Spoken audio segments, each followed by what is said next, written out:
Nusantara ini tempat sebuah perpaduan. Ibaratnya sebuah kedung yang airnya mengalir dari mana-mana ya. Ya sejak kita nenek moyang kita dulu ya, itu sudah memiliki sesuatu yang sifatnya karakteristik ya dari nenek moyang kita. Selanjutnya ada aliran masuk Hindu, suatu saat masuk lagi Islam, masuk lagi budaya dari Barat ya. Nah akhirnya kita menuju sebuah kebudayaan yang sifatnya itu perpaduan. Tapi masuknya perpaduan ini melalui suatu proses yang lunak, yang enak gitu ya. Jadi sehingga tercipta sesuatu warisan budaya yang begitu adiluhung, lengkap. Tapi kelengkapan ini ibarat kedung tadi ya. Itu kedung kalau air dari sumber pasti jernih ya. Tapi setelah mengalir dalam kedung, itu kalau kita acak-acak akhirnya menjadi keruh. Nah untuk itu bagaimana kita bisa mengendapkan sehingga di dalam kekeruannya setelah terendap kita akan memperoleh kejernihan dari berbagai sumber-sumber budaya yang beraneka ragam. Mungkin dari Bapak ada sedikit penjelasan tentang bagaimana kita harus menyikapi budaya-budaya yang bukan berasal dari negara kita. Ya, dan bangsa kita itu sebenarnya sebuah bangsa yang sudah memiliki filter sendiri. Itu suatu kelebihan daripada bangsa kita itu memiliki filter. Jadi walaupun berbagai budaya itu masuk di sini itu menjadi sesuatu perpaduan. Perpaduan tidak meninggalkan ciri khas daripada manusia Indonesia itu sendiri. Jadi konsep-konsep dasar yang sudah diletakkan oleh Bung Karno di dalam Pancasila ini harus terwujud. Pribadi kita sebagai manusia Pancasila itu bagaimana? Manusia yang berketuhanan yang Maha Esa, ya, manusia yang menjunjung tinggi kemanusiaan, manusia yang menyatukan diri kita Nusantara ini satu negara kesatuan Republik Indonesia, ya, dan bagaimana cara kita melakukan musyawarah mufakat untuk mencapai suatu permufakatan melalui suatu perwakilan. Demikian pula mengenai tujuan kita yaitu sosialisme, yaitu masyarakat yang adil dan makmur. Jas merah jangan sekali-sekali melupakan sejarah. Dari situ kita akan melihat nanti apa kemerdekaan itu.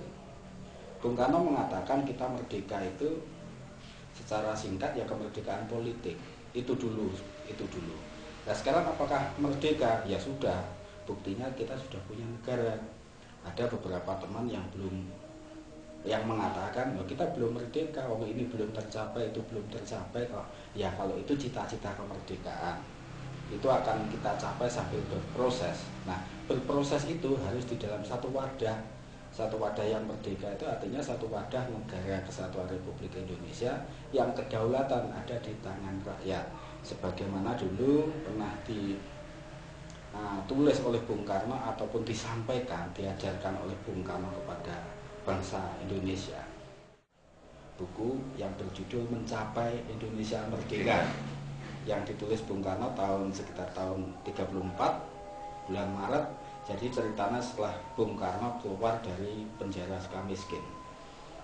Buku itu menceritakan mengapa kita tidak merdeka. Jadi sekian ratus tahun itu kenapa kita tidak merdeka? Karena ada kekuatan-kekuatan luar Indonesia yang demikian merangsek dalam urusan mencari rezeki itu. Mereka mempunyai kekuatan lebih, ekonomi lebih. Dari hasil imperialisme itu terakumulasi dan ditanamkan ulang.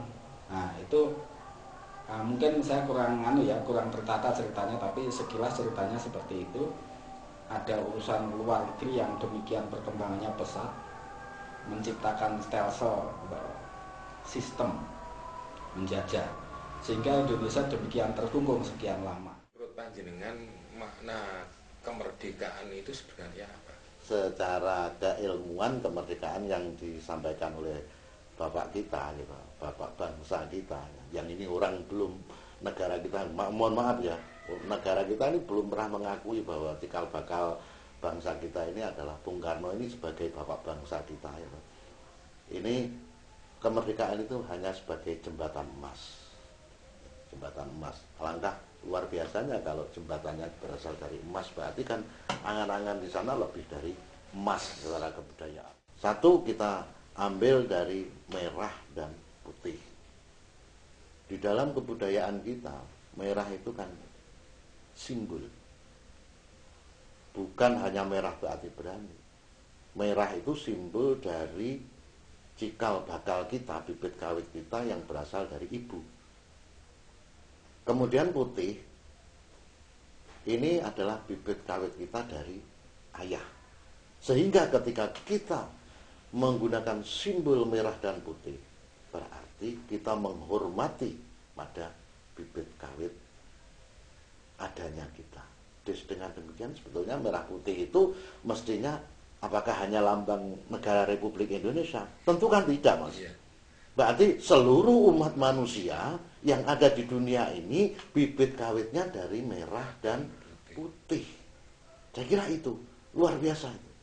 Kemudian Pancasila. Pancasila yang sudah alhamdulillah Bapak Presiden kita tahun ini memberikan kepres yang menyatakan bahwa 1 Juni sebagai hari lahirnya Pancasila.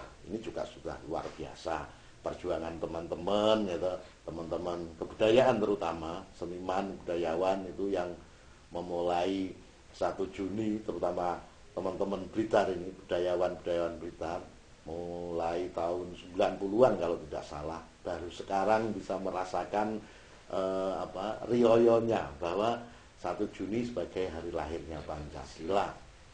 Nah, ini otomatis hari lahirnya Pancasila yang ada yang melahirkan.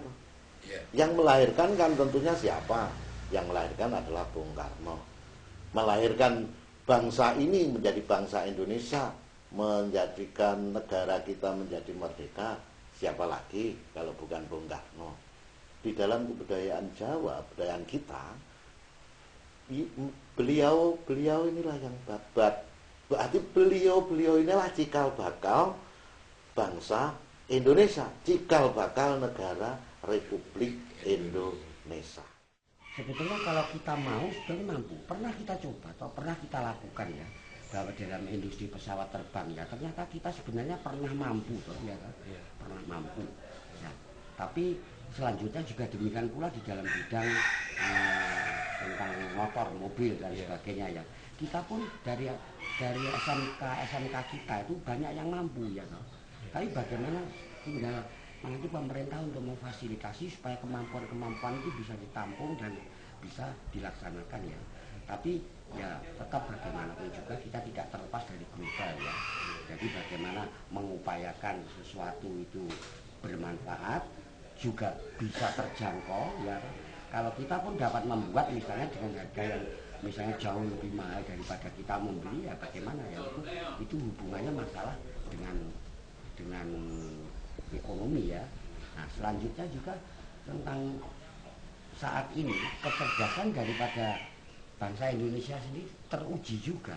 Kita banyak meraih ya olimpiade sains ya, kita ternyata banyak memperoleh kemenangan. Nah sekarang bagaimana sebaiknya kita lakukan untuk kita bisa ya cukup mempunyai daya saing terhadap luar negeri ya misalnya ya kita nanti saya kira ini suatu proses juga, dan pemerintah saya kira juga sudah memulai. Kalau dulu wayang sudah ada, tapi dulu mungkin nggak pakai sound system. Sekarang kita pakai sound system, itu artinya produk budaya juga. Dulu tidak ada HP, sekarang ada HP. Dulu HP hanya sekedar untuk SMS-an, sekarang sangat smartphone, segalanya bisa terwakili oleh HP. Tapi kita lihat dalam satu hal tertentu, HP itu bisa mendekatkan yang jauh, tapi justru bisa menjauhkan yang dekat. Nah, ini sebagai diskursus budaya. Artinya bukan berarti HP itu tidak berguna dalam kehidupan kita, tetapi ternyata terikutkan di dalamnya sesuatu yang juga bisa merusak budaya kita. Nah, maka dari itu kalau saya melihat sekaosnya kita harus cerdas memahami budaya dalam aspek luas dalam kehidupan kita, yang budaya yang berbasis kepada manusia, naturnya manusia. Manusia pasti berketuhanan, manusia pasti berberi kemanusiaan, dan dalam konteks Indonesia persatuan nasionalisme itu, kemudian ada di situ demokrasi, kemudian keadilan sosial. Jadi kalau kita melihat aspek budaya dalam kemerdekaan kita, mau tidak mau harus kita melihatnya dalam kacamata pandangnya Pancasila. Kemudian perilakunya harus bisa dipertanggungjawabkan atas dasar rasa kemanusiaan antar manusia.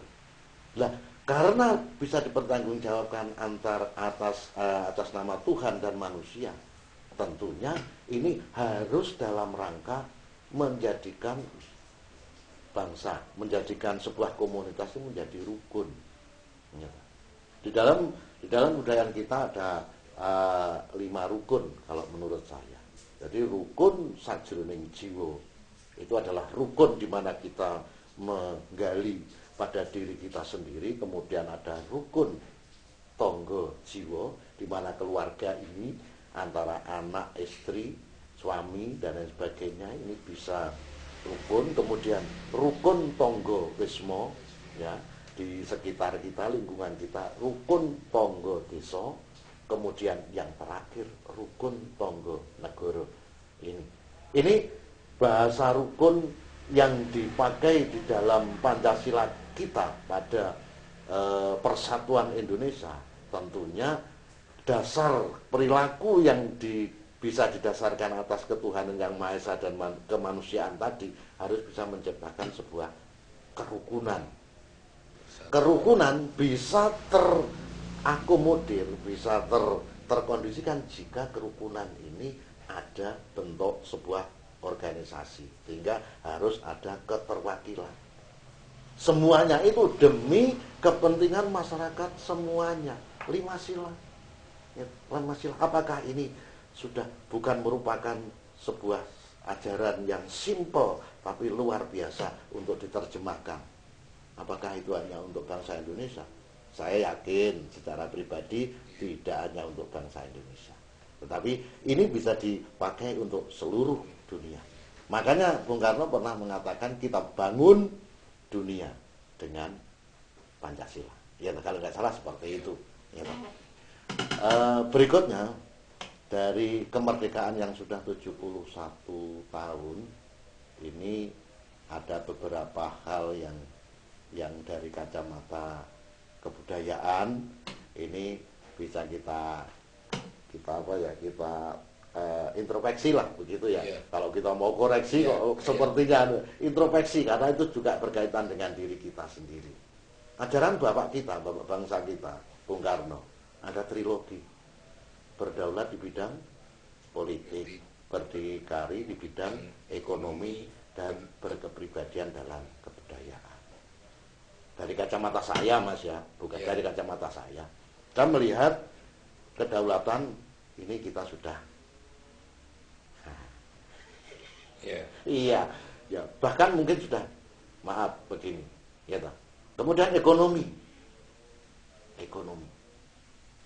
kita sudah banyak dikuasai oleh produk-produk lain, bahkan nyaris ekonomi kita yang katanya gotong royong ini sudah, yang katanya berkooperasi itu kita sekarang sudah nyaris pada bentuk kapitalisme. Kemudian sekarang bagi teman-teman budayawan tinggal ini bagaimana mempertahankan berkepribadian di dalam bidang kebudayaan. Nah, sekarang kita lihat aja berkepribadian di bidang kebudayaan. Kalau kita ngomong budaya kan luas, Mas. Yeah. Luas sekali, termasuk perilaku, bagaimana perilaku manusia ini dalam hubungannya dengan Tuhan.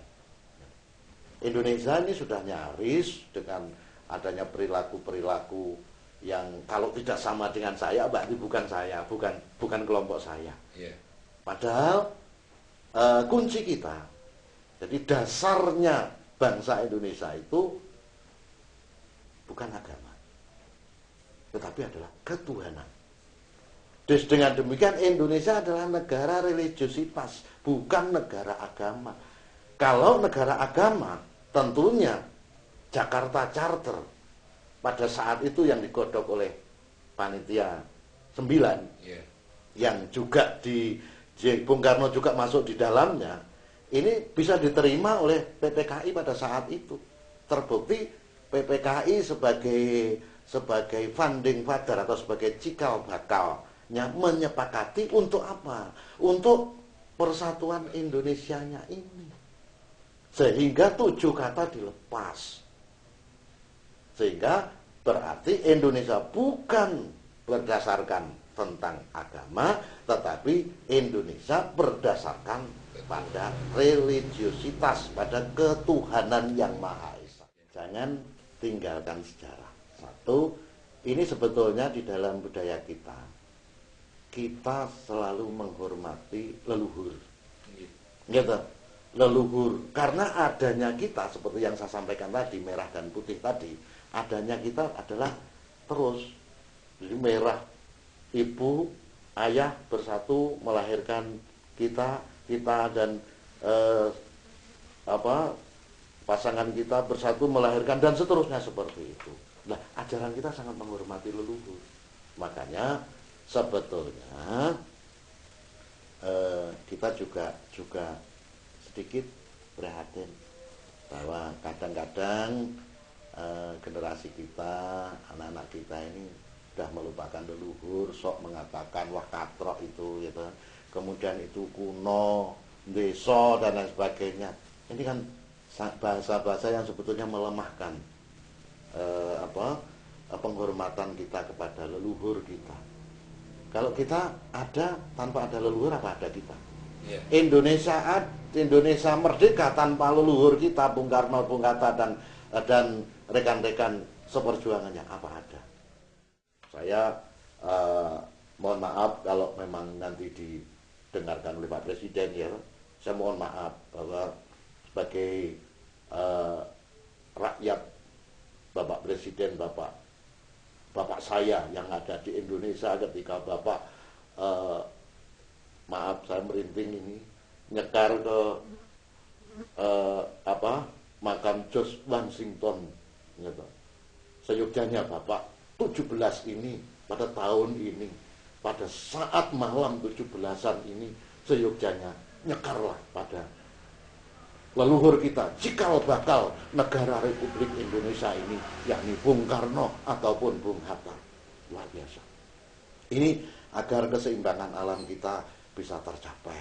Itu Mas. Jadi saya mohon maaf kalau saya sampai mau meneteskan air mata ketika tidak setuju, monggo. Tetapi setidak-tidaknya ayolah leluhur kita, karena adanya kita, karena ada leluhur kita. Jadi saya kira itu, dan dalam kancah yang seperti ini, kalau tadi saya ngomong trilogi, maka ayo teman-teman budaya dimanapun berada, mari kita tegakkan, kita pertahankan budaya kita yang mari kita pelajari masing-masing. Kalau saya memang berada di wilayah kebudayaan Jawa, gitu, saya coba bukan hanya kebudayaan Jawa, tapi kebudayaan Nusantara, kebudayaan Indonesia. Artinya apa? Artinya lokal jenius yang ada di masing-masing, mari kita angkat, kita pertahankan. Karena pendidikan yang diberikan oleh leluhur kita, oleh nenek moyang kita, ini hampir secara keseluruhan ini berorientasi pada keseimbangan alam. Jadi kalau mau nebang pohon, sebetulnya tanamlah dulu. Sehingga ini kan terus seimbang. Artinya apa? Kalau kita nebang pohon untuk kita pakai kayunya, terus kemudian kita tanam pohon lagi, satu, kebutuhan oksigen tidak akan berkurang. Kita ingat bahwa jumlah manusianya akan semakin banyak, jumlah tumbuh-tumbuhannya akan semakin berkurang. Sehingga pasokan oksigen akan semakin banyak, pasokan karbon dioksida akan semakin bertambah. Sehingga tumbuh-tumbuhan ini tidak bisa menyerap karbon dioksida secara keseluruhan, akhirnya hawa situasi menjadi panas. Bukan kok alamnya sudah tua kemudian tapi ya karena itu keseimbangan alamnya ini sudah tidak ada.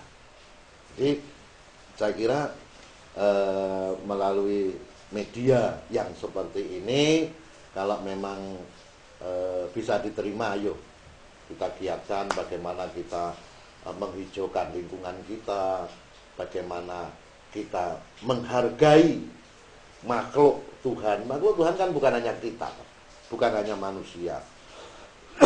Maaf, ada manusia, ada hewan, ada tumbuh-tumbuhan, ada makhluk yang kasat mata dan ada makhluk yang tidak kasat mata. Gitu. Tentunya ini semua adalah saudara-saudara kita. Siapa yang menghargai ini dalam ajaran budaya kita, dalam kebudayaan kita, itu semua dihargai. Sampai jin, setan, priprayangan, elo-elo, banaspati dan lain sebagainya. Itu juga diajak untuk berdoa. Biasanya kan seperti itu. Sampai ada istilah di dalam bahasa kita itu marmarti kakang kawah hari getih puser sedulur kang bareng lahir sedino, ya toh, sedulur kang bareng lahir saka margoino. Itu kan luar biasa itu. Jadi tidak hanya yang lahir dari bersama kita, tetapi juga yang lahir pada saat itu. Apakah itu berupa manusia, ataukah berupa tumbuh-tumbuhan, ataukah berupa hewan, ataukah berupa jin, setan, dan lain sebagainya. Itu dianggap sedulur. Pesan ini kepada kita semuanya sajalah, termasuk kepada saya sendiri. Karena terkait dengan dinamika pembangunan itu, generasi muda nampaknya memang menjadi satu stressing. Tetapi pada kenyataannya, kalau generasi tua ini juga tidak bisa mewariskan nilai-nilai luhur itu, maka generasi muda pun juga akan tersesat. Jadi sebenarnya ini tidak adil kalau kita mengatakan hanya pesan-pesan pada untuk generasi muda. Dah, pesan untuk diri kita sendiri termasuk saya. Karena juga saya merasa bukan orang yang sudah ponong, genah dan genep dalam hal itu. Baiklah, kalau kita dalam konteks merdeka dan budaya itu tadi ya. Yang jelas untuk memahami segala hal dan menuju kepada tujuan hidup kita sebagai sebuah bangsa. Jadi kita harus ingat dulu bahwasanya proklamasi itu kemerdekaan bangsa. Untuk menjadi manusia cerdas kita perlu belajar. Belajar itu bisa dengan mendengar, melihat, membaca, diskusi, praktek. Kebetulan saya ada di perpustakaan Bung Karno. Kepada teman-teman sekalian, saudara-saudara sebangsa dan setanah air, kita bisa menyelesaikan ini semua. Kata kuncinya adalah kita cerdas. Cerdas dari membaca, menulis, diskusi, praktekkan. Silahkan datang ke perpustakaan. Tapi kalau Anda punya buku atau punya duit, silahkan beli di toko. Tapi kita sebagai warga perpustakaan dalam hal ini, kita lebih banyak mengajaknya kepada mari kita belajar, membiasakan, membudayakan, membaca untuk menjadi bangsa yang cerdas. Dengan cerdas kita nanti akan mempertahankan kemerdekaan dan akan menuju cita-cita kemerdekaan. Semua langkah kita bisa dipertanggungjawabkan atas nama Tuhan, atas nama rasa kemanusiaan, demi keutuhan persatuan. Dan jika terjadi persoalan, ayo dimusyawarahkan. Tentunya dalam permusyawaratan itu pasti harus ada yang perwakilan. Untuk apa? Dealnya langkah kita ini demi kemaslahatan, demi kesejahteraan di lingkungan kita, demi kesejahteraan bangsa kita, demi kesejahteraan bukan hanya kesejahteraan dalam bentuk lahir saja, tetapi juga kesejahteraan dalam bentuk batin. Oleh sebab itu, satu, paling tidak di mana kita berada, kita gali lokal genius yang sangat membantu untuk mendewasakan diri kita, gitu. budaya-budaya lokal yang ada di bumi Nusantara ini. Ayo kita angkat kembali, kita padukan, kita lihat dari kacamata Pancasila. Kalau memang itu nanti bisa sinkron, kita padukan bersama. Untuk apa? Untuk membangun pribadi kita. Saya tidak akan ngomong membangun bangsa, tapi yuk kita bangun pribadi kita masing-masing. Kalau Mariani membangun dirinya Mariani sendiri, kemudian Mas Erwan membangun dirinya Mas Erwan sendiri, si Suto membangun dirinya sendiri, semua koridornya adalah Pancasila. Ketemu kita akan menjadi satu. Saya kira itu, kembalikan Pancasila pada kepribadian kita, baik kepribadian dalam perilaku, berkehidupan bermasyarakat, berlaku dalam kehidupan antar hubungan manusia dengan Tuhannya, maupun berperilaku dalam bidang perebutan kekuasaan gitu. Sehingga kalau semua bangsa ini bisa menjalankan Pancasila, kebijakan-kebijakan itu tentunya kalau kita menjadi pemimpin ya ini tentunya akan dimotivasi oleh nilai-nilai Pancasila. Kalau di dalam Majapahit dulu kalau tidak salah sabdo palon noyo genggong, sabdo pangucap kebijaksanaan, palon sudah menentukan, paluan ya palu berarti kan kebijaksanaan, keputusan, noyo genggong, noyo masyarakat, genggong banyak. Berarti keputusan yang diputuskan oleh raja karena berorientasi pada Pancasila demi kepentingan orang banyak, bukan hanya untuk kepentingan raja, bukan hanya untuk kepentingan pemimpin, tetapi kalau yang dipimpin itu sejahtera, apa sing mimpin itu nggak lebih sejahtera? Ya. Kalau yang dipimpin sengsara, terus kemudian yang memimpin itu jaya, apa hatinya yang memimpin itu tidak lebih sengsara daripada yang dipimpin?